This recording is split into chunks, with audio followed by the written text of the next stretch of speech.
Nosotros por nuestra parte vamos a seguir el tema que venimos tratando. ¿Cuál es el tema que venimos tratando? En lo que ustedes piensan, vamos a Mateo, capítulo 28, ¿no? En el versículo 18. ¿Cuál es el tema que venimos tratando? La relación del creyente con la palabra de Dios. ¿No se han dado cuenta hasta ahora la tremenda importancia de la relación del creyente con la palabra de Dios? Ya hemos visto básicamente que el creyente tiene que vigilar estrechamente su relación con Dios para crecer, para su crecimiento, para no quedar niño. Vimos también la importancia de la palabra de Dios, ¿ya? Y el pecado. El cristiano tiene una relación con Dios a través de la oración, ¿ya? Y su relación es todos los días confesar sus pecados, o más o menos, dicho de otra manera, todos los días pedirle perdón a Dios por lo que nos falta todavía de Cristo y que hay de nosotros, que no nos parecemos todavía al Señor. Y por medio de la conversión vamos sacando todas esas cosas y vamos dando la oportunidad a Dios que obra en nuestra vida. Y por medio de la oración también tenemos una relación con respecto al pecado. ¿Cuál es la otra? Tenemos que pedir todos los días, junto al pan nuestro de cada día, tenemos que decir, Señor, no nos metas en tentación, líbranos del mal, o del maligno también, es la idea, del demonio, de las tentaciones, ¿verdad?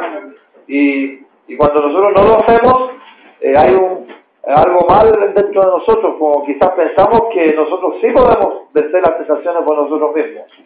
Pero el Señor le dijo a Pedro, velad y orad para que no entréis en tentaciones, porque el espíritu está presto, pero la carne es debilísima, es débil, ¿ya?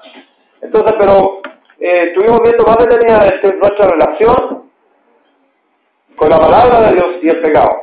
Y dijimos que hemos sido entregados hemos obedecido de corazón a esta forma de doctrina a la cual fuisteis entregados, ¿ya?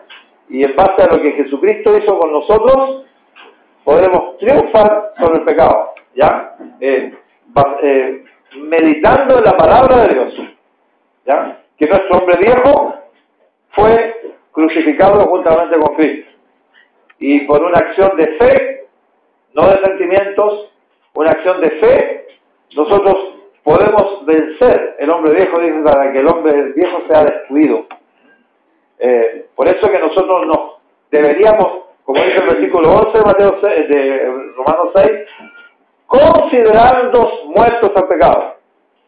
Cuando el pecado ruja dentro de nosotros y quiere hacernos caer, nosotros tenemos que estar en plática, fundamentados en la palabra de Dios, para no caer. Entonces tenemos que decirle, carne, cállate, porque tú fuiste justamente crucificado con Cristo, y yo me considero muerto. Y cuando tu carne te dice, pero mira, un poquitito, entonces cállate, no chilles. Porque con Cristo estoy justamente crucificado. Y vamos a comenzar a ver victoria en nuestra vida, fundamentados en la oración y en la palabra de Dios. Bueno, también estuvimos viendo que la relación de nosotros con la palabra de Dios debe ser una relación de obediencia. Tanto es que no existe fe sin hay obediencia, porque la fe es obedecer a lo que Dios nos demanda, nos manda, ¿ya? Aunque no tenemos una obediencia perfecta, ni Abraham la tuvo, ¿verdad? Pero sin embargo, Dios, considerando nuestra obediencia, Él va obrando en nuestras vidas, ¿ya? Aunque no siempre ejercemos nuestra obediencia porque está en nuestra voluntad, pero Dios nos ha dado el poder para ya no ser esclavos del pecado. Y nos ha dado el poder para obedecer a Dios, ¿ya? Y cuando nos esforzamos en esto, escuchamos atentamente la palabra de Dios. Escuchamos la palabra de Dios con inteligencia, con mucha atención. Como dice Hebreos, es necesario que con más diligencia atendamos a las cosas que hemos oído, no sea que nos deslicemos. Y dijimos que la caída no comienza cuando nos enfrentamos a la tentación para caer. La caída comienza cuando dejamos de poner extrema atención a la palabra de Dios y vivir bajo el temor de Dios en su palabra. De que nuestra relación de Dios es con obediencia. Estuvimos viendo el jueves pasado también la importancia de la obediencia que se transmite en un amor práctico a Dios. Y ahí quedamos, quizás podemos recordar un poquito el tema y desmenuzarlo un poquito más para seguir adelante. Pero no nos vamos a olvidar de leer nuestro versículo principal, Mateo 28, dice en el versículo 18, y Jesús se acercó y diciendo, toda potestad me dada en el cielo y en la tierra. Por tanto, porque hay poder de Jesucristo que nos dio, que le fue dado. Por tanto, dice, ir y hacer discípulos a todas las naciones, bautizándoles en el nombre del Padre, y del Hijo y del Espíritu Santo, enseñándoles que guarden todas las cosas que os he mandado. La relación de la palabra con el discípulo, con el creyente. Y aquí yo estoy con vosotros todos los días hasta el fin del mundo. Enseñándoles que guarden la palabra. No nos olvidemos que la palabra de Dios son espíritu. La palabra de Dios son espíritu y son vida. ¿Ya? Hay un poder especial en la palabra de Dios que llega, es soplada, por decirlo así, sobre nosotros. Y esa palabra comienza a transformar nuestras vidas. ¿Ya? Por eso que la relación con la palabra de Dios es de vital importancia para la vida del creyente. Bien, estuvimos viendo primero a Juan, así de manera de repaso, en el capítulo 14, dijo el Señor en el versículo 15, si me amáis, guardad mis mandamientos, y yo rogaré al Padre, y yo les enviaré otro consolador. Y dijimos que el Espíritu Santo viene a causa de la obediencia. Dios presumía que nosotros íbamos a obedecer. De hecho, cuando nos convertimos al Señor, estamos entregando nuestro corazón, donde está nuestra voluntad y el asiento de nuestras emociones. El versículo 21 dice, el que tiene mi mandamiento y lo guarda, ese es el que ama, el que me ama. Y el que me ama será amado por mi Padre. Y yo le amaré y me manifestaré a él. Ese fue más o menos el centro de lo que estuvimos viendo.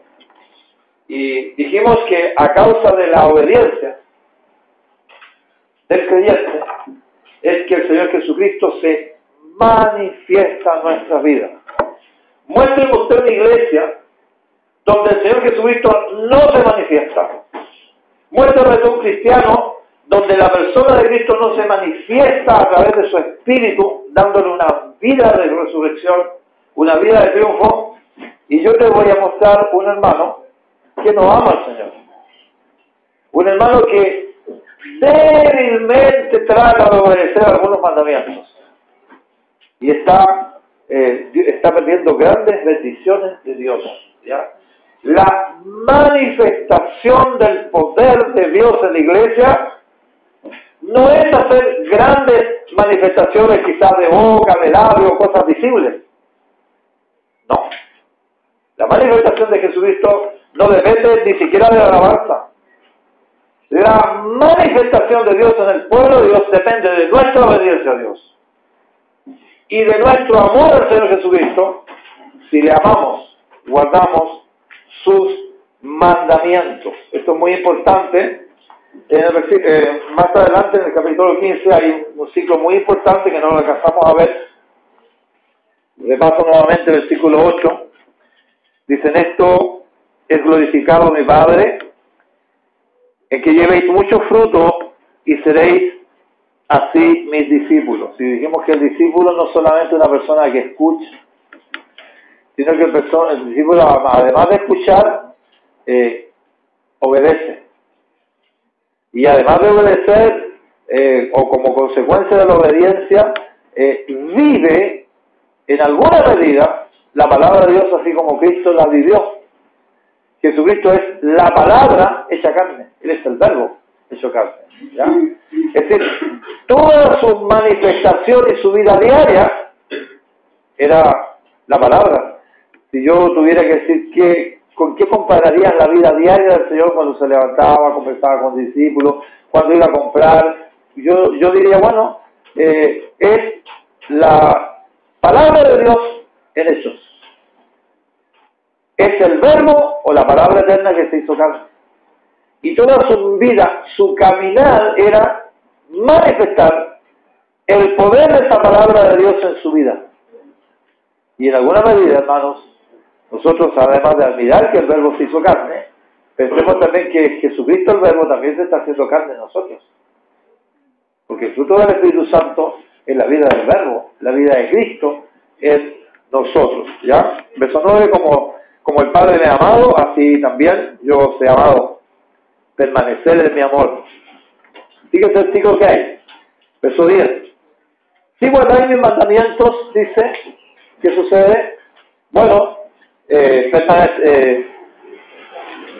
si guardáis mis mandamientos, dice, permaneceréis en mí. Permaneceréis en mi amor, así como yo he guardado los mandamientos de mi Padre y he permanecido en su amor. Versículo 11 dice, estas cosas os he hablado para que mi gozo, ¿qué me puede decir qué es lo que es esto, mi gozo? ¿Qué es lo que es? Mi gozo es el fruto del Espíritu Santo, porque el fruto del Espíritu Santo es amor, gozo, ¿ya? Dice, para que mi gozo esté en vosotros. ¿Se fijan la relación? Yo obedezco, amo al Señor, le muestro mi amor obedeciéndole, entonces inmediatamente comienza algo en mi vida, comienza una alegría indescriptible, que ninguna circunstancia de la vida podrá pagarlo, porque es un gozo que no me pertenece a mí, es el gozo del Señor. En otra palabra, es la vida de Cristo, es la vida de Cristo. El fruto del Espíritu Santo es uno solo. Yo no puedo tener gozo y no tener amor. ¿Ya? Lo dice los frutos del Espíritu Santo, dice, porque el fruto se podría comparar a un racimo de uvas. ¿Ya? Es amor, gozo, paz. ¿Qué pasa con la persona que ama al Señor? Es decir, que tiene una relación de obediencia con su palabra, y eso lo lleva a una relación de un amor íntimo manifestado al Señor. Comienza todo un círculo, el Señor nos ama y Él se manifiesta a nosotros, y aquí está dando un ejemplo práctico de su manifestación. Dice, estas cosas os he hablado para que mi gozo esté en vosotros y vuestro gozo sea cumplido. ¿Cuál sería nuestro gozo en ese momento? Bueno, es una mezcla del gozo del Señor con mis circunstancias, con mi vida. Es decir, estamos sintiendo los dos ese mismo gozo. Y en la medida que yo más me acerque al Señor, ese gozo aumenta. El salmista dijo, hablando del Señor, dice, a Jehová he puesto siempre delante de él. Y entonces dice él que en tu presencia, Señor, hay plenitud de gozo. Por eso el salmista termina diciendo en el Salmo 16, delicias a tu diestra para siempre. ¿Se fijan la importancia de la relación, obediencia con la palabra de Dios, cómo repercute en nuestras vidas diarias? ¿Cómo el Señor se puede manifestar en nuestra vida, en nuestras circunstancias? Y entonces, y este gozo se manifiesta en nosotros, ¿ya? Dice el versículo 12 que queremos solamente comentar algo, porque este es un tema bien amplio. Dice, este es mi mandamiento, que os améis unos a otros como yo os he amado. ¿Ya? Versículo 17, esto mando, que os améis unos a otros. ¿Ya? Muéstreme usted un hermano que ama a sus hermanos, y yo te voy a mostrar a ti un hermano que obedece al Señor. Esa es una consecuencia nada más. Detrás de ese hermano de tanto amor, que está preocupado, que quiere desarrollar sus dones para la iglesia, que quiere ayudar a la iglesia, detrás de eso hay una comunión íntima con Dios por medio de su palabra. Y esta comunión nos lleva a la obediencia. Esta comunión nos lleva a una manifestación de Jesucristo en nosotros. Y esa manifestación de Jesucristo en nosotros nos lleva a algo práctico, una forma de vida que glorifica a Dios. Estas cosas se lo he escrito para que mi gozo esté en vosotros y vuestro gozo sea cumplido. Y realmente el Señor enfatizó mucho el tema de amar a los hermanos. Quisiera terminar este tema un poquito insatisfecho porque hay muchas cosas que meditar. Lean en el Primera de Juan. Hay mucho que habla acerca del amor a los hermanos. Pero nunca se olviden la conexión del amor a los hermanos con mi prestar atención a la palabra de Dios, con mi madurez sobre la palabra de Dios, con mi obediencia a la palabra de Dios, con mi amor. Esto todo es una pirámide de consecuencias que nos da a ir nosotros llevando la palabra de Dios, y esa pirámide termina siguiendo el ejemplo de Cristo. El verbo se hizo carne, ¿ya? Por más de día que más nos vamos pareciendo al Señor, quizás todas nuestras actitudes deberían ser cada vez más cercanas del Señor. Bueno, terminamos con este tema, con Primera de Juan 5. Es bien importante recalcarlo porque el Señor lo recalcó también. El versículo primero dice: todo aquel que cree que Jesús es el Cristo es nacido de Dios, y todo aquel que ama al que engendró, ama también al que ha sido engendrado por él. O sea, si yo amo a Dios, yo voy a amar a todas las personas que son creyentes. No voy a hacer acepción de personas con ellos. Voy a amarlos mucho. Porque estoy amando a Dios, porque estoy guardando sus mandamientos, porque estoy obedeciendo. Bueno, ya ven la secuencia que hay. Versículo 2. En esto conocemos que amamos a los hijos de Dios. ¿Cómo? Bueno, cuando amamos a Dios. ¿Y cómo se manifiesta? Dice, y guardamos sus mandamientos. Pues este es el amor a Dios, que guardemos sus mandamientos, y sus mandamientos no son gravosos. El mandamiento de Dios a nosotros no es una carga, es un deseo. Por eso que el salmista decía: oh, cuánto amo yo tu ley. Todo el día es ella mi meditación, porque el Espíritu Santo escribe sus leyes en nuestras mentes y en nuestros corazones. Y el hombre interior se deleita en la ley de Jehová. El problema es el hombre exterior, el hombre viejo, ¿ya? Pero es una lucha perdida del hombre viejo cuando nos acercamos y tenemos una correcta relación con la bendita palabra de Dios.